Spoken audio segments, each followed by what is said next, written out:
Here's the thing that I think that we all need to acknowledge. Not only is this a time of amazing celebrations, but it's also time for one of the most powerful marketing opportunities that you have all year long. All year long.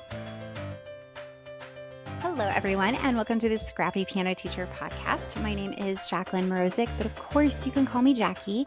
And this podcast is for teachers who are creating meaningful, magical, musical experiences for their students while also trying to keep things sustainable, realistic, and honestly, a little bit scrappy. So at the time of recording this, guess what tomorrow is for me? Well, yeah, it's my recital. It's recital time, as I'm sure you guys have all seen by lots of pictures on social media. Maybe you have just been like locked in, just working like a dog, getting your recital ready. It's a lot of work. It is a lot of work to put on a good recital. Thank you very much. So I see you guys. I see you working your tails off, and I am too. I got it. Tomorrow, it's happening. But like I said, I'm seeing recital pictures everywhere. On Facebook, I'm seeing them on Instagram because it is that time of year. It is celebration time and we should be showing off. And so here's the thing that I think that we all need to acknowledge and understand is that not only is this a time of amazing celebrations, but it's also time for one of the most powerful marketing opportunities that you have all year long. All year long. And I don't think a lot of us treat it that way, but you can, and you can still celebrate and have a great time and make it super easy on yourself as well. So just hear me out when I say this. Recitals absolutely are a celebration. I mean, look at what you've accomplished. What has your year been like? Has it been an easy year? Has it been a hard year? It doesn't matter, right? Because you are celebrating achieving yet another year of being an amazing teacher and having just the most amazing students. And your students, they should feel so special about this. They should feel meaningful. Parents should be feeling supported. Everybody should feel like this is a big moment because it is a big moment. But let's remember, you're also still working. Yes, it's a fun celebration. It is still work. So what I'm saying by that is it's not just a sit back and enjoy it kind of moment. I want you to sit back and enjoy the fruits of your labor. But there's so much magic happening in real time that this is marketing gold for you. This is where the parents are getting to see the results. This is where the students are getting to just shine, be sparkly and amazing. This is where everything you've done all year becomes visible. And when it becomes visible, it's going to be marketable. And most of you are already doing this. So have you already had a recital? Did you have a recital last year? Are you about to have a recital? Chances are you're planning on taking that group shot and you're going to be posting it on Facebook. Maybe, probably. Most of us do that, right? You take that group photo, you post it, you share the proud moment. Everybody loves it and says, yay, congratulations. That's marketing, folks. You're already doing it. That is the word of mouth kind of marketing that everybody just loves in action. But here's the problem. Relying only on word of mouth, yes, it is very, very powerful, but it is also not always realistic for everyone because you also need people to find you. So I'm going to transition just a little bit. I'm going to come back to this whole recital thing and the whole marketing thing, but we're going to take a little pivotness. So yes, I am going to talk about a website very, very quickly. Ideally, having it would be great. Is that realistic for everyone? No, it's not. Do you have an incredibly successful studio and no website? Maybe, probably. I mean, it's possible. I don't see why not.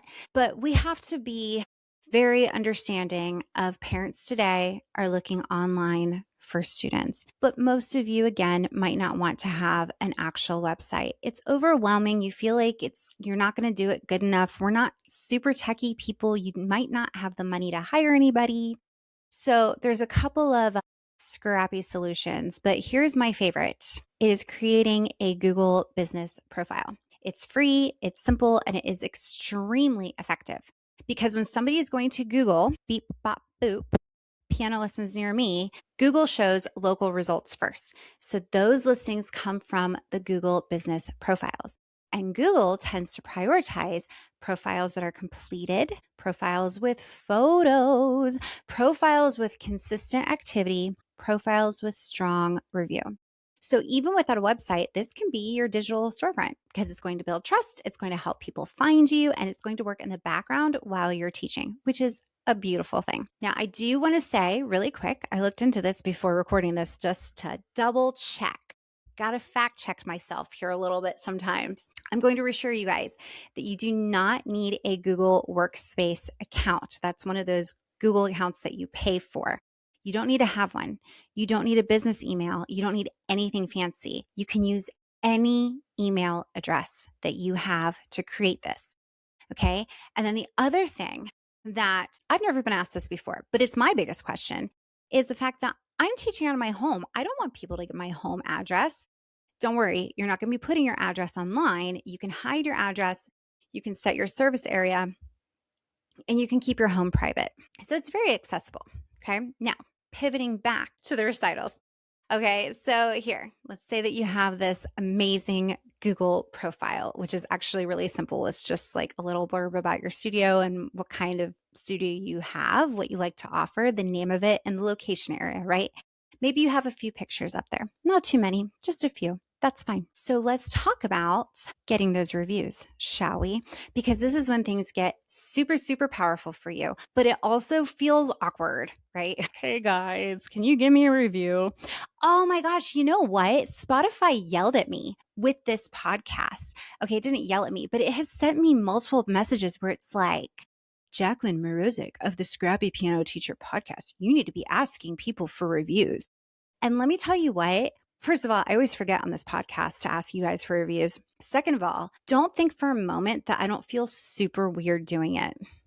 This is the most natural I have ever felt talking about reviews for my podcast because I'm admitting to you guys how incredibly awkward and weird I feel about it because I feel awkward and weird about it. So I guess this is my little plug, like, hey, toss me a review. That would be great. Pivoting back, I'm just going to pivot like all over this whole episode. All right. So I'm talking about reviews for you from your recital. Reviews, asking for them, awkward. We all know that. But at a recital, we got to think about what parents are doing, right? They are sitting, they are watching, they are proud, they are emotional, and they are focused on maybe a few of the students. Maybe they know some of them, maybe they have watched them through the years, but let's be honest, they are zeroing in on their child. And when their child's not up, there might be a glance at the phone. We're not encouraging that, right? But this is a great moment where you can put a QR code in your program that links directly to your Google review page and say, hey, have you enjoyed this year? Hasn't it been magical? Scan this QR code, leave me a quick 5-star review. Bada bing, bada boom. Best place for them to do it. It's done. It's done. Easy. Okay. And you don't need to overcomplicate this one with QR codes. I mean, when I first started doing QR codes, I was like, oh my gosh, this is so hard. I don't know QR codes. I don't do these. Like, I am not a techie person. It's not my thing. And it's totally fine. So if you're thinking QR codes, well, I don't know how to do that. If I can do it, you can do it. You do not need to overcomplicate this. You can use a free QR code generator online. Then you paste your review link in the generator and up pops this beautiful QR code. I love creating my QR codes in Canva, but I do want to say one thing really quick. If you're new at this and you're going to print it out, do a test print beforehand because I have made the mistake of resizing it. And then when I went to go print it, it didn't work. So make sure you test it out. But if you spend a little bit of time on it or maybe talk to somebody who has done this before in the past, totally worth it. Okay, so we have QR codes to go to your Google page. What else can you do with this marketing during recitals? Well, don't take the photos yourself. Do not count on yourself to take the photos. You know who else you should not be asking to take all the photos for you? The parents. I mean, yeah, have them send you photos that they want to share, right? Obviously. But I mean, we know who's going to be in the majority of those photos. It's going to be their kid. And you want those photos. Of course you do. But you also want all the photos. You want them all. And chances are there's probably not a lot of you by yourself. So don't try to do everything and don't rope in people who are already involved in the recital because they want to sit back and they want to enjoy it. Some good options are a family member, if they can help you, and they're good at taking photos. I love my husband. He is the most amazing. He is my person. Okay. He is my person, hands down. Never would I ever ask him to take photos. Sorry, honey. You are not getting hired for that job whatsoever. You know who I'm going to ask? I'm going to ask my almost 23-year-old daughter because my almost 23-year-old daughter knows how to take a freaking good photo. Okay. So maybe there is a teen in your community who needs some service hours. Teens are pretty good with taking photos, right? Maybe you have a student helper that's not in that specific recital. Maybe you have multiple recitals and you have a student teen that takes photos in one recital and then a different teen that takes photos in the other recital. Maybe one of your friends, maybe you have a teacher friend who can come. That's even better because they get it, right? But again, I would avoid parents of performers, people who just can't take photos, sorry, husband, or students who are actually in that performance. Just let them enjoy the moment. On top of that, give your photographer a game plan. Don't just say, hey, just take a couple of pictures. Tell them what to capture. I'll give them a little list. You want ones of you speaking. You want ones of you playing if you are playing in your recital. You want photos of yourself interacting with your students. You want photos of your students performing. You want some close-ups of hands on the keys, maybe the students bowing. You want parent reactions. Some of my favorite photos are of parents looking at the stage with sheer joy on their faces. It's delightful and I love it.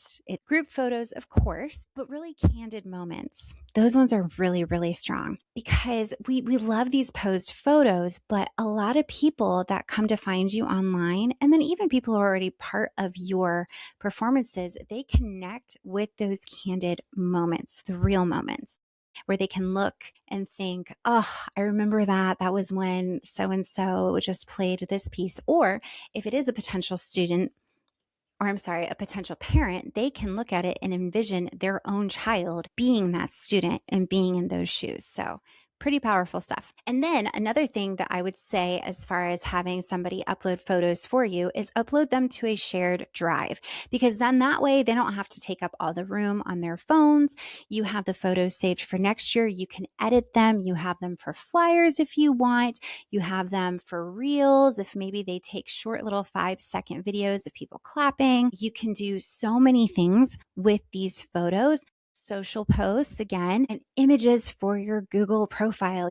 Another note, remember, if you're going to be posting photos of students, you've got to get those photo release statements. You can find these online to write. So make sure that they have something signed giving you permission. And if not, you can just cover their faces with an emoji or a sticker or something. All right. Another fun idea that I have is creating a photo opportunity.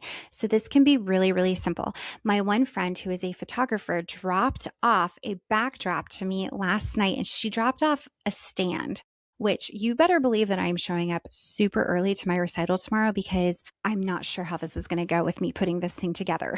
But the idea is that you have this stand with a photo backdrop, and people can take selfies of themselves with their students. They can take selfies with you. They can take photos of each other, and then they can tag you on social media. You can then upload it to your Google Drive. You can share it to your Google page.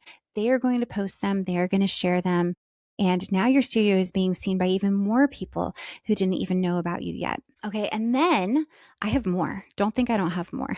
I love recitals and I love marketing with recitals. So another thing is you can share the value of what you've done for the year, because guess who else you constantly have to be marketing to? You constantly have to be marketing to the parents and students that are already in your studio. Sometimes you just have to really remind them of the value that you bring to their lives with all your musical magicalness. These people are busy, okay? Their lives are moving fast. Their kids are probably involved in a lot. They probably have a lot going on. They're probably planning out their summer and vacations. Fall of last year seems like a long time ago. So remind them, if you have the ability to have a screen and have some kind of a slideshow, use it. Create a slideshow of all the musical magicalness that you had over the year. Add music in the background. This is beautiful for that awkward 10 minutes when people come in and they sit down and it's quiet and everybody's nervous, like, oh my gosh, I have to play in front of people. This is a great time to have slides up and have them looking at stuff and giggling. It's going to help them relax. And again, it's going to remind them what the heck they were doing at the beginning of the school year. Now, this is my first year having a screen. So what I've done in the past, I've actually put this in my programs. Is this an investment for me? Yes, it absolutely is. It is not the most affordable thing. I do use my MTNA card for a discount at Office Depot. Still doesn't mean that it's super cheap. Do I believe that programs that are just one piece of paper that have the titles of the piece and the composers and the performers' names, do I believe that that's good enough? Yes, absolutely, I do. Okay, so this is optional. And if you don't do this, that's fine. Just hear me out as to why. Okay, I have done booklet programs in the past with photos and highlights. It gives them something to look at, and that's going to help with your retention and your marketing. So to me, that little bit of an investment in that booklet has paid off. And yes, that QR code always goes in there as well. So I want you guys to remember that we don't want our studio families to feel like the recital is the end. This is the end of the year. You want it to feel more like a milestone in their journey, because you can share summer options, make sure that you're signed up for it, upcoming events, what's next. So next year, we're really excited. We're going to be participating in this. So let's vote on a theme for next year, help them feel involved and excited about it. And then it's not even a question if they're going to stick around or not. They just assume that they are. But sometimes if you have that recital, it's kind of like, okay, we're done. Have a great summer. They can feel done with lessons as a whole too. So I just want to point that out. You want them to feel like they're saying, yeah, we're continuing. Why would we stop? Now, hold on. What if you've already done your recital and you're like, oh, well, that would have been nice to know. What if your recital already happened? It's totally fine. You're fine. Don't worry about that. You're not too late. Parents are still riding high from these moments. Their child just did something big and extraordinary. They're proud. They're talking about it. So here's what you can do right now. You can send them a follow-up email, something like, hey, families, I am so proud that your students did so well at our recital. It was such a special day. If you've had a great experience in the studio, I would be so grateful if you could take a moment to leave a review here. And then you can drop the link. You don't even have to do the QR code, and then you're done. And of course, there's always posting the recital photo. And if you don't have any, email your parents and ask them for some photos, because I guarantee you they've got some. Even if it's mainly of their child, there's at least one amazing photo that you can get from them. Okay, so final thoughts on this. For when it comes to recital, you don't need to have any complicated marketing or expensive systems or anything that's even really super time consuming, because you already have everything you need. You have super proud families. You have a full year of amazingness and progress. That is your marketing. So capture it, use it, celebrate your recitals. Absolutely. But also remember, this is work. You need it to work for you. You want to have a sustainable studio. You want to keep doing what you're doing. You got to keep moving forward with this. So just be sure to build from it. And that's all I've got. Okay. If this helped you, here's my moment, right? No, but seriously, if this helped you, I would love it if you would just share this with one other teacher in recital season, because that helps me. Because guess what, guys? We are about to enter into the third season of the Scrappy Piano Teacher podcast. But along with this going into my third season of the podcast, it's also the third season of me being able to share some really great resources with you guys. So remember, if you go to www.scrappypianoteacher.com and go to resources, click on business resources, and you will see the resources with the policy that has a photo release and all those tools. And with that, I just have to say, go enjoy your recital. You guys, great job. Another year well done. I am so proud to be part of this community. You guys are awesome. And remember, you're not just celebrating, but you're still building your studio, and you're going to just keep on going, and you're just going to keep kicking butt. That's all there is to it. Okay, I'll talk to you guys later. Bye.